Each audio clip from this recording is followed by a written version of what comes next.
So last week we stopped at question number 1 and 2. So today we still got 2 more. So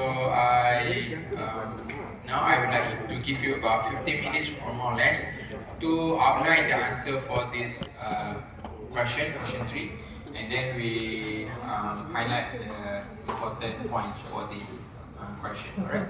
So thank you.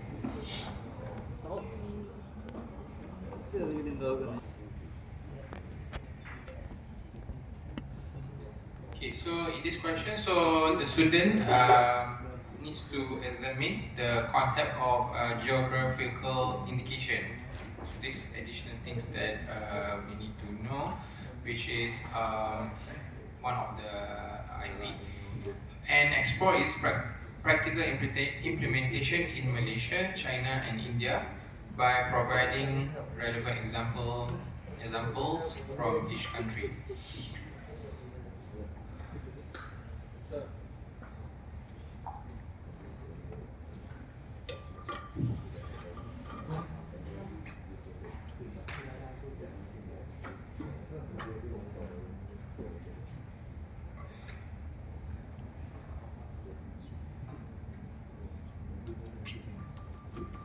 Thank you. Okay, so we go for 3A first. Okay, so for this one, so basically you need to explain what GI is. So you can explain what it is. Okay, for this example, so GI is a form of intellectual property protections. So it's part of the IP protection. The purpose is to identify products or products originating from a specific geographical region. So you can say that what GI is form of IP that focuses or that identifies products originating from a specific geographical region or from a certain location. In this context, it possesses qualities or characteristics unique to that region. So only to that region that we can find these products or these products. So why also we need to use GI? So GI certification helps protect the reputation and heritage of traditional products. So it kind of that we can only find from that location or that area. So that protect the heritage of that the traditional products from that area. Promote rural development. Okay. Promote rural development, and also to prevent unauthorized use of the geographical name for similar products.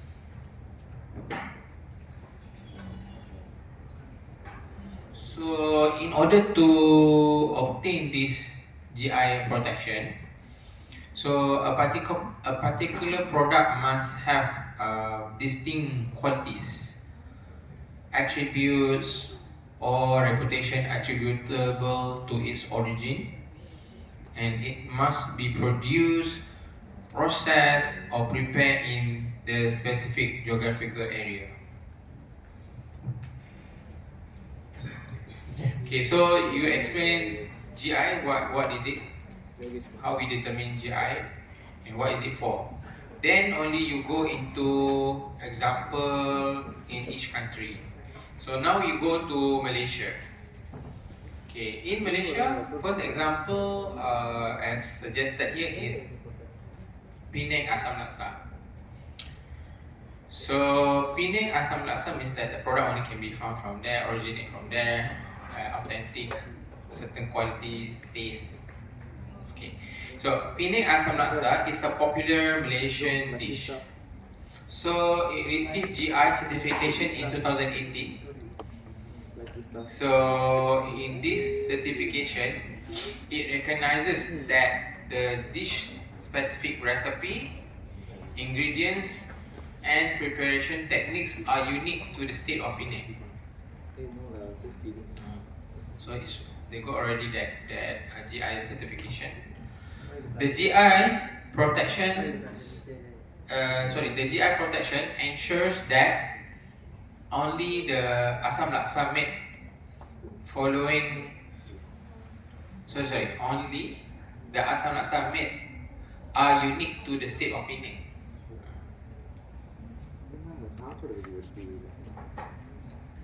So I repeat. Okay, so this certification recognizes that this specific recipe, ingredients, and preparation techniques are unique to the state of Penang. The GI protection is to ensure that only the asam laksa made following the traditional Penang recipe can be marketed and sold under the name Penang Asam Laksa. So the one who want to sell this as Penang Asam Laksa must use all the recipe, processes, whatever that have been stipulated in the IP lah.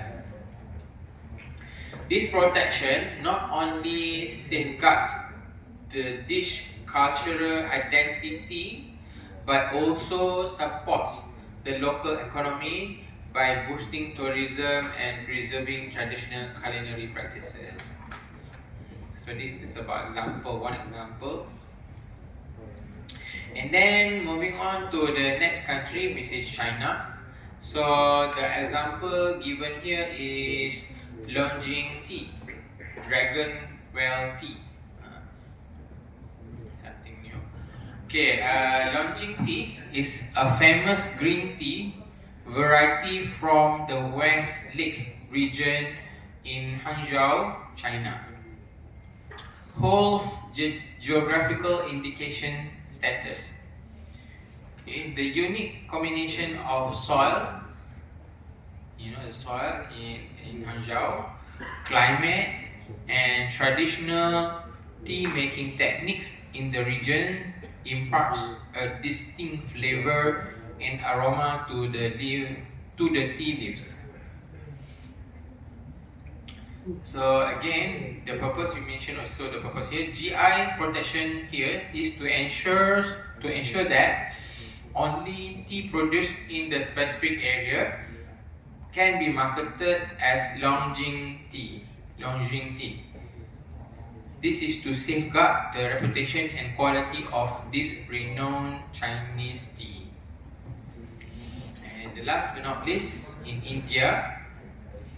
So the example given here is Darjeeling tea.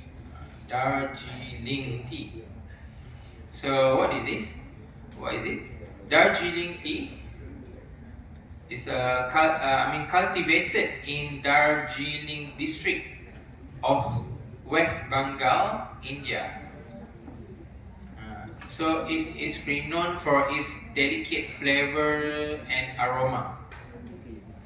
It was one of the first Indian products to receive geographical indication status. So in their context, the GI protection here is to prohibit the use of the name Darjeeling tea for teas produced outside the specific geographical area. So is to prevent misrepresentation and to preserve the premium reputation of Darjeeling tea in the global market. So all this product actually belongs or originates from that region or country, and therefore there are certain unique characteristics in recipe, features, and so on. So, and special or something unique. So in order to protect all those products, so they have applied this geographical indication status. So the name that they use is actually unique and belongs to them only, and anybody cannot have to replicate or something like that, okay, because they are already protected. Okay, so moving on to question 3B. Okay, 3B. So there's a passage there.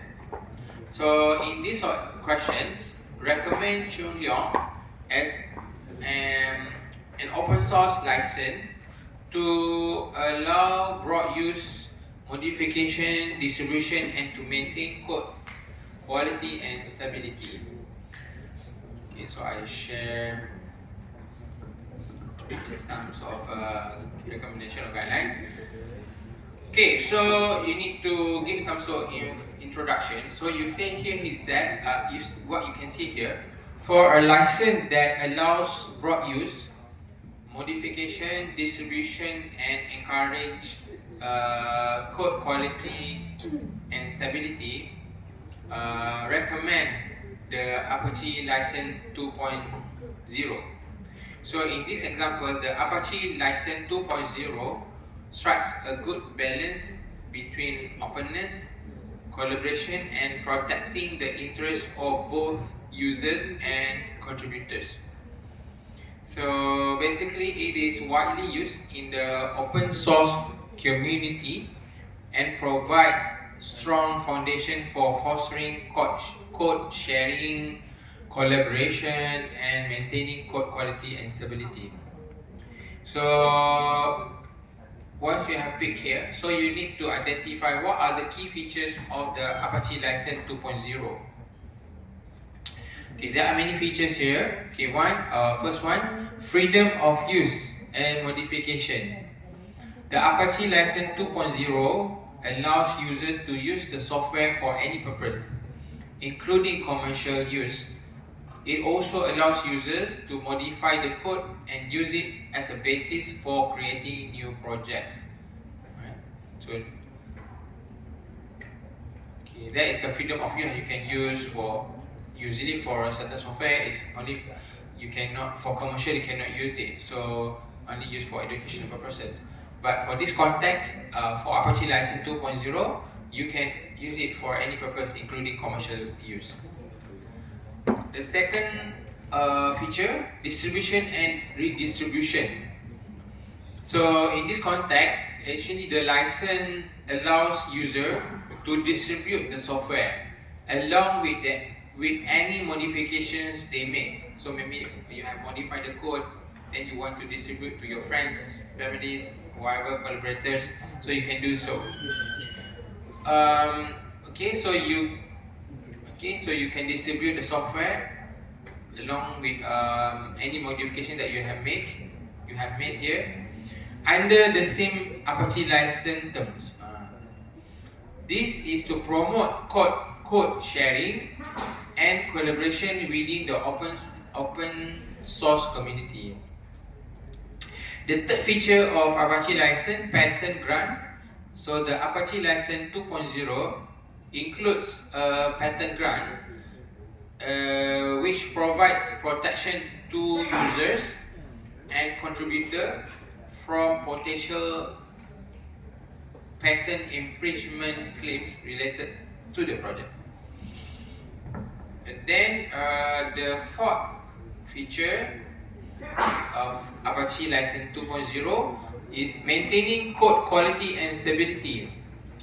So the Apache license 2.0 encourages contributions and participation from the community. So in this context, contributors are required to grant a license to their contributions. So ensuring that the project can continue to be distributed under the Apache license terms. This encourages peer reviews and helps maintain code quality and stability.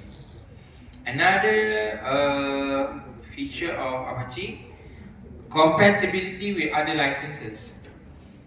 So Apache 2.0 is compatible with many other open source licenses, making it suitable or useful for projects that might need to incorporate code from various sources. Sometimes there's a project or system that needs a combination of a couple of what we call that, various sources. So in that sense, Apache license is can be useful in that context, you know.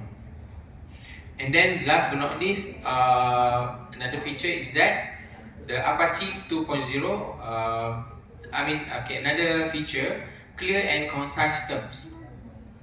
So the Apache License 2.0 is written in clear and understandable language, so making it easy for developers and users to comprehend and comply with its terms. So it's somehow very straightforward. So if you would like to use it, you can easily understand the terms and you can easily use it. So those are the key features that you can highlight or discuss or identify in answering question 3B. Okay, now we move to question 3C.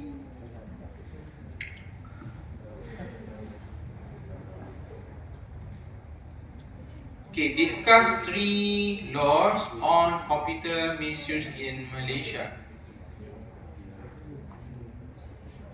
So this is something that you need to look in practice. What are the laws first in Malaysia? So there are 3 that you can highlight here or discuss. Okay, the first one is Computer Crimes Act 1997, CCA, short form CCA. So you have CCA, Computer Crimes Act 1997, CCA, and then the second law is Communication and Multimedia Act 1998, CMA, and the third one is Personal Data Protection Act 2010. So in the short form, PDPA, the one that we have done before. Okay, we go for to the first law. So the Computer Crime Act 1997 or CCA. So it was enacted in 1997. The purpose is to address various computer-related offences. So this law, it criminalizes unauthorized access to computer material, unauthorized modification of computer contents, and also the introduction of viruses or other malicious programs. So in this act, the act also covers offences related to unauthorized access to computer systems with the intention to commit an offence. So you have access to computer, so you want to do some malicious, then you can be penalized under this law.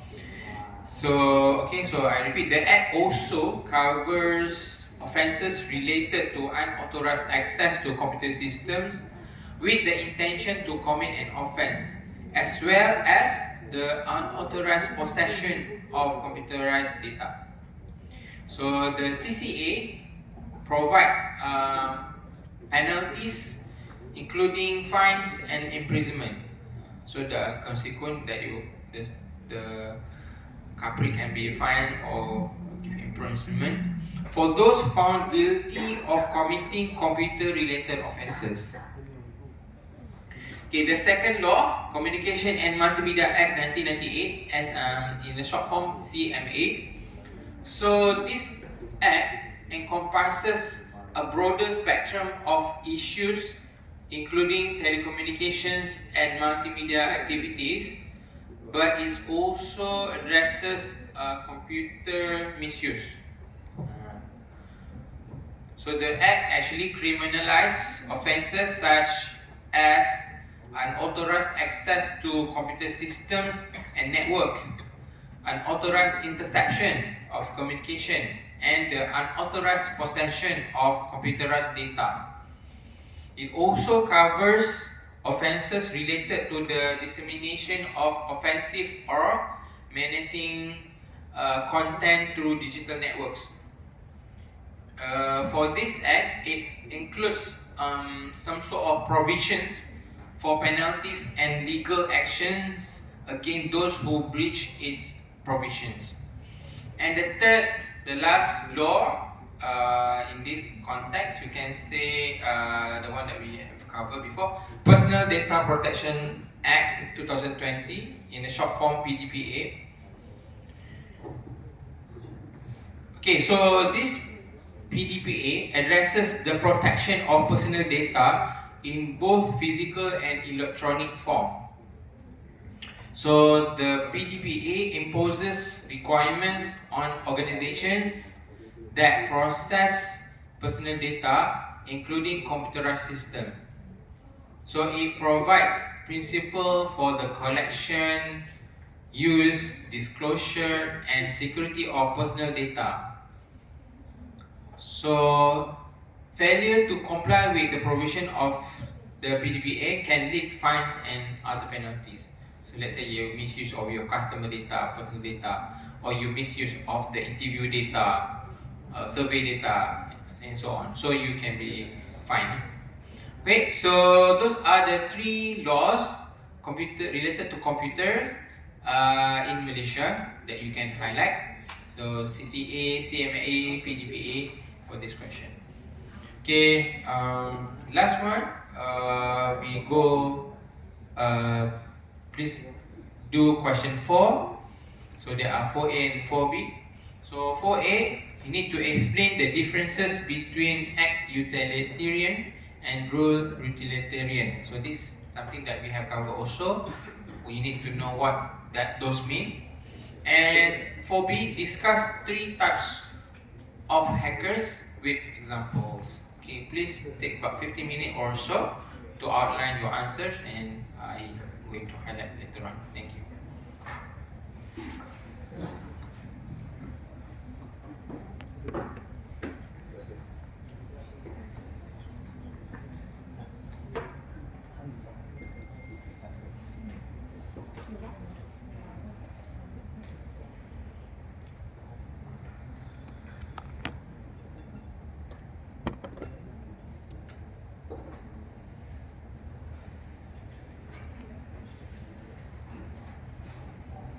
Okay.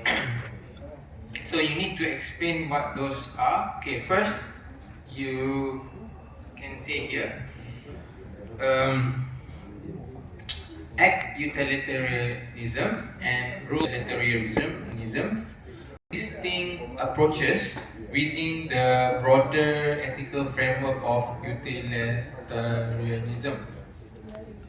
So you need to first start with act utilitarianism.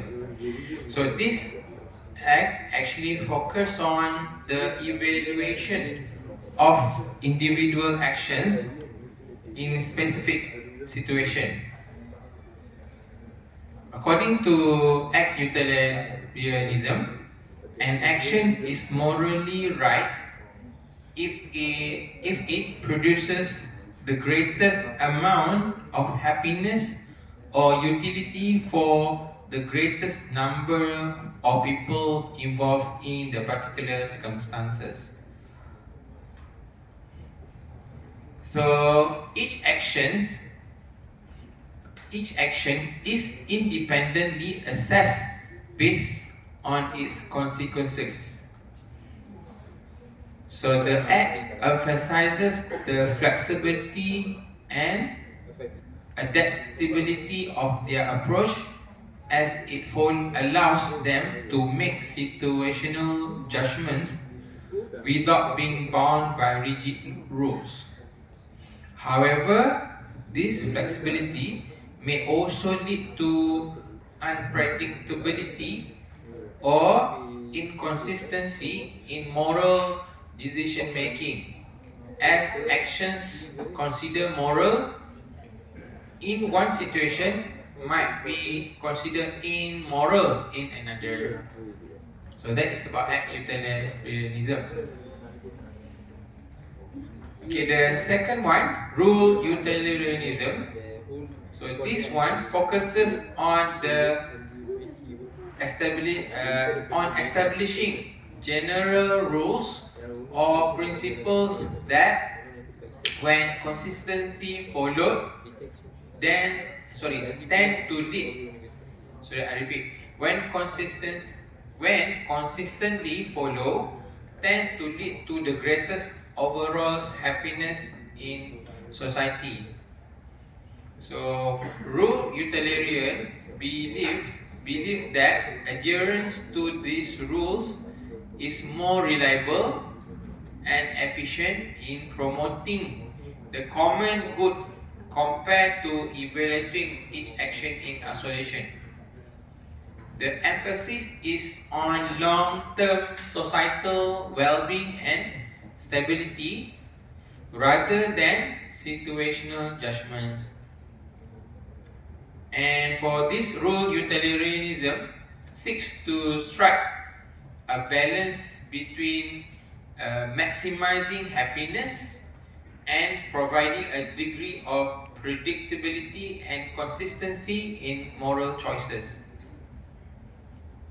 However, critics argue that adhering strictly to rules can sometimes lead to moral dilemmas, where following a particular rule might result in a suboptimal outcome in certain circumstances. Okay, so those are the two things that you have to extract back from the theory fundamental of act utilitarianism and rule utilitarianism. And for the last one, 4B,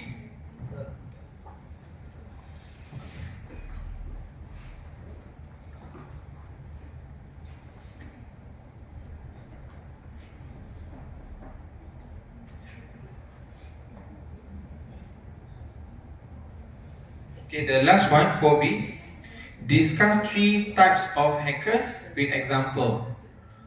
Okay, so these also theories. Okay, so this is something that you need to also somehow explore further. Okay, so the 3 hackers. Okay, first one, white hat hackers. Okay, white hat hackers, or in other words, ethical hackers. So the another word for term used for white hat hackers is ethical hackers. Okay, so these white hat hackers, also known as ethical hackers, are individuals who use their hacking skills for legal and ethical purpose. They work to identify vulnerabilities in computer systems, networks, or software to help organizations improve their security. Okay, this happened also in my university where one of my colleagues very good in hacking. So he can hack computer lecture or something like that and know what's in their folder. So that is actually to show what's the loophole, things that need to improve actually. Okay, white hat hackers usually have the explicit permission of the system owner to test and evaluate security measures. Whether you have already installed any mechanism to protect your computers or not, or where is the part that you need to fix, and so on. They play a crucial role in maintaining cybersecurity and safeguarding sensitive data.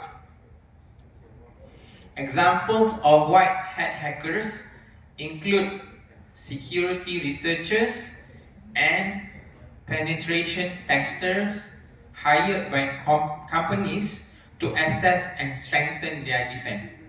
So maybe your company invites someone to test, to hack your system and see the limitations, the measure mechanism that not in place. So that is something that, example. Okay, so example here, a cybersecurity consultant is hired by a financial institution to assess the security of their online banking platform.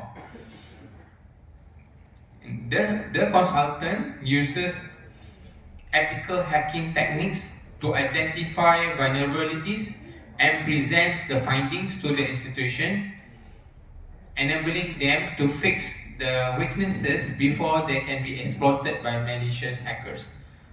So before you launch your online banking system, so you've already tested it consultant who are expert in cybersec to see whether it's strong enough to be launched and not prone to any malicious hackers outside. So that is the first one, white hat hackers, in bracket ethical hackers. The second one is black hat hackers. So this is the opposite, this is malicious hackers. So black hat hackers are individuals who use their hacking skills for malicious and illegal purposes. Malicious and illegal purposes or intentions. They exploit vulnerabilities in computer systems, networks, or software for personal gain, which can cause harm to individuals, organizations, or even the entire country. So what are their activities? So their activities may include stealing sensitive data, steal your information, personal details and stuff, spreading malware, launching DDoS, distributed denial of service attacks, this one of that we have learned before, or engaging in cyber extortion. So these black hat hackers are responsible for many cybercrimes and can inflict significant damage to individuals and businesses. So example here, a black hat hacker gains unauthorized access to a company's customers database. Maybe you have 10,000 customers database, their name, IC, address, phone number, and so on. So a black hat hacker gains unauthorized access to a company's customer database and steals personal information such as names, addresses, and credit card details. The hacker then sells this data on the dark web, potentially leading to financial losses and identity theft for the affected customers. Sometimes you have heard like news where the hackers penetrated or stole public information, customer information, stuff like that. So that belongs to these black hat hackers. And the third one is what we call grey hat hackers. So these grey hat hackers fall somewhere between white hat and black hat hackers. That white and black is too extreme. So that in grey areas between these two intentions, bad or good, therefore fall this third category, what we call grey hat hackers. They do not have explicit authorization to hack systems like white hat hackers, but their intentions are not necessarily malicious like black hat hackers. Okay, so they do not have explicit authorization to hack systems like white hat hackers. Like white hat hacker, they got permission from the organization, bankers, and something like that, to test their system, to hack and see how to can improve. But in contrast, for these grey hat hackers, okay, they do not have that explicit authorization to do so. But however, their intentions are not necessarily malicious like black hat hackers, because like black hat hackers, they want to steal, they want to manipulate, and so on.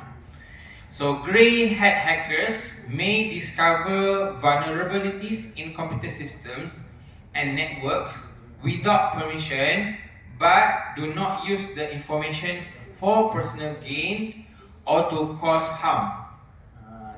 They don't have intention to harm, even though they can hack without any permission or authorization.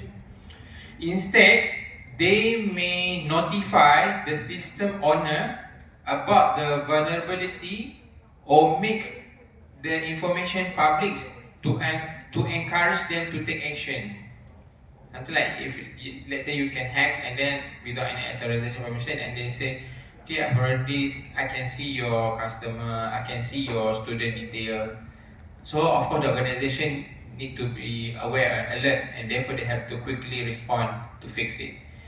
But that person, the great hacker, they got nothing to do with the, even though they can see the data, the detail, but they have not any measures to steal or to harm that students or something like that.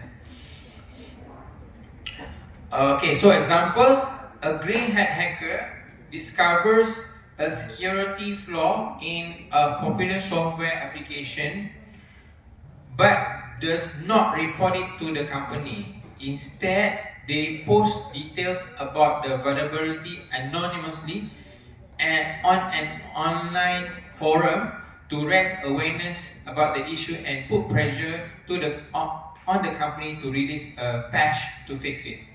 You know, imagine that the grey hacker, they can see salary. I think recently you have heard something. Staff salary, number, everything. Okay, so that person actually put on forum or social media. This is a the salary number and the salary, the person name, but they make it grey or something like hidden, something like that. Of course, the organization affected need to check, and then they have therefore they have to fix it quickly lah. But that person itself just to alert that person or that organization about the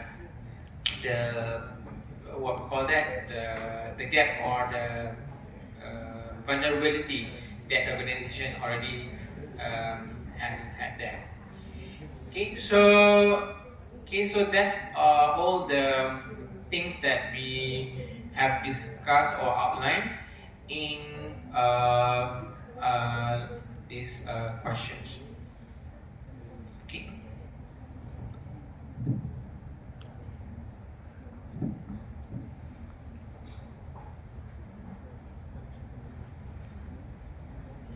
Okay, so if you got any questions, then you can come to me. So this is the last class. So wish you all the best for your final exam.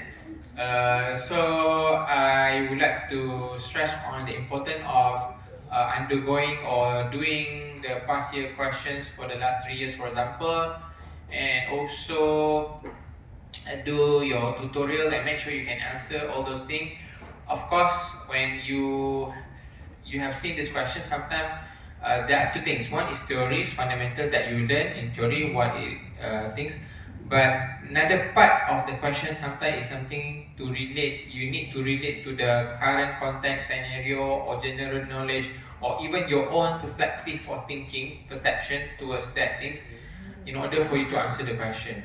So you need to familiarize yourself with all these things, and I wish that you can answer all those questions, final exam easily, smoothly. And with that, I thank you. I wish you all the best, and for your final exam and for your overall marks for your this course. So thank you so much. So please take care, and maybe see you next time somewhere and so on. Okay, so thank you so much. Assalamualaikum, salam sejahtera, and good afternoon.